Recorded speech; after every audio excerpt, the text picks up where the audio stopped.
Welcome to Bald Guy DIY. In this video, I'm going to tell you about a really neat feature of the ESP32 microcontroller, and that is touch pins.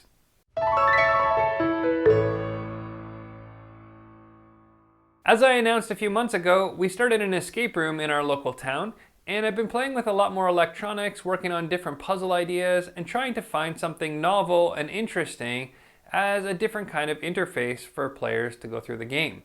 When you boil it down, an escape room is really just finding code after code after code, but the format and the way that those codes are used, whether that's just numbers, letters, Roman numerals, puzzle pieces, different kinds of items, whatever it is, the novelty of it and kind of that unique approach is really important to make the game feel authentic, to make it feel interesting, and to make it more fun overall.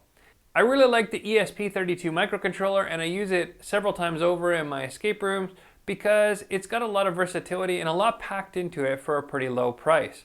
In this video, I want to show you how the touch pins work and how you can turn any metal object into a push button of sorts and how you could use that in a different escape room scenario.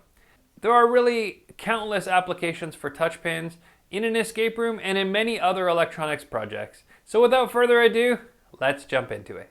If you need to see how the ESP32 is set up to use the Arduino IDE, I have other videos that deal with ESP32 that will show you how to do that, how to set it up for Arduino IDE or for MicroPython. But as you can see here, this is such a simple script once you get the Arduino IDE loaded. All you need to do is start a serial monitor and then print serial commands with this touch read function and just simply declaring which GPIO pin that you want to reference. Now there are 10 different touch pins that are available on the ESP32. If you look up the documentation and the pinout, you'll be able to find the information and simply refer to the GPIO pin that you want to read from. You can put some delay if you want, so the readings are only every so often. As you can see here, by touching and releasing the wire that's connected to that pin, you get different values represented in the serial monitor. That's because of the capacitive nature of your human body or of other objects, and that changes the value of this pin. If you release it, you'll get your highest value, and if you hold it with your hand, you'll get a lower value. You have a similar effect with any other metal object. Here, I'm going to connect the wire to a fork and then touch the fork with my finger. You're going to see here that same capacitive effect. It lowers the value when you touch it and it raises the value to its maximum when you release it. Different size objects are going to have a different amount of capacitance on their own, and so that value is going to be a little bit different for each one. But as you can see, no matter which type of object you use, here I'm even using a wire sculpture in the shape of an ant playing the piano, and even by hooking that metal up, you can see the higher number is only close to 40, but you do see the same dramatic effect when you touch it. It lowers the value that is read. The most important thing is that we discover what that threshold is, and it might have to be set separately for each type of object that you would use, but you simply know that when you touch it, it's going to reduce the value to a certain point, and when you let go, it's going to raise that value back up. Different people are going to have a different effect, so you might want to try it with a few different people and see what works out. Once you figured out what the threshold levels are and what value it is where your touch makes the difference,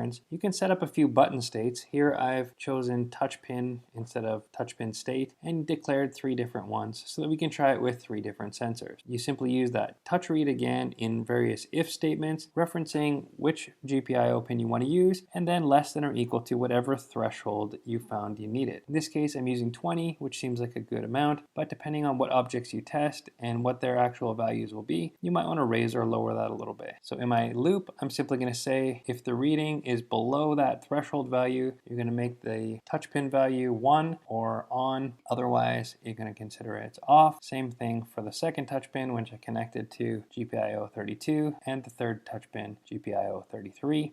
Then I'm going to simply print out to the serial monitor the states of each of those pins. Once I upload the sketch, what you'll be able to see is when the pins are touched, the value will show 1 if it's detected as pressed or touched, and 0 if it's turned off. Now, if you wanted to put in other code to be triggered, this is where you would put it. Where I've turned the touch pin to a value of 1, you can put whatever code you want there to actually be triggered by it. It's quite simple, and it works simply like a push button at that point.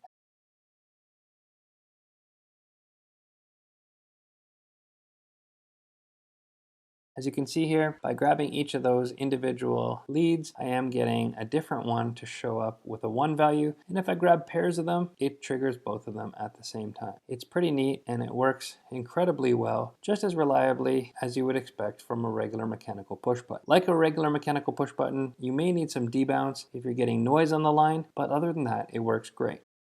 Now to connect your wires to your metal objects, you might want to use something like solder, like you can see here in this picture, or you might need to drill and tap a screw hole and use some kind of connector like this. Any way that you're going to securely and firmly connect that metal object to the wire is really important so that you're going to have the reliability of your touch sensor. If you can't use a screw terminal or some kind of mechanical fastener, you could use something like this conductive epoxy, which creates a super strong bond and adapts to any shape or size, but it also maintains its electrical conductivity so that your sensor should still work well. You could use this for so many different things, but I envision it in something like an escape room puzzle with a bunch of spoons in a collection where you have to touch only certain spoons that are actually connected to touch pins. Or in a situation like with coins where you might have different coins of different values, maybe they're all around the room, maybe they're within the same enclosure, and you need to touch them in a certain combination in order to add up to a certain value, or just to differentiate them one from another, maybe depending on the picture that's on the face of the coin or the color, anything like that. It's pretty cool, all the options you have. So I hope you can see how easy it is to get the basic functionality of the ESP32 touch pins working, and how you can use them with different objects by finding that right threshold value and causing it to work great as a signaling device, switching things on, working in combination with many other applications, and really in any type of project where you need an input of some kind. Now there are ways to do this with other microcontroller products. There's even capacitive touch boards that can complement something that doesn't already have those pins, like an Arduino Nano or something like that. If you've used touch pins in your projects, let me know in the comments what kind of things you created and what's the craziest object that you turned into a touch sensor. If you've got a project idea for me or any other feedback, leave a comment or send me an email. My information's in the description below. If you like this kind of content, please give it a thumbs up, subscribe to the channel, and check back regularly as I post a new video every week on all sorts of different kinds of DIY projects that interest me. I've got some really cool escape room puzzles and other electronics projects I'm working on, so I hope to see you in a future video. Until next time, in all your DIY projects, whether they get a little touchy or not, don't be afraid to be bolder.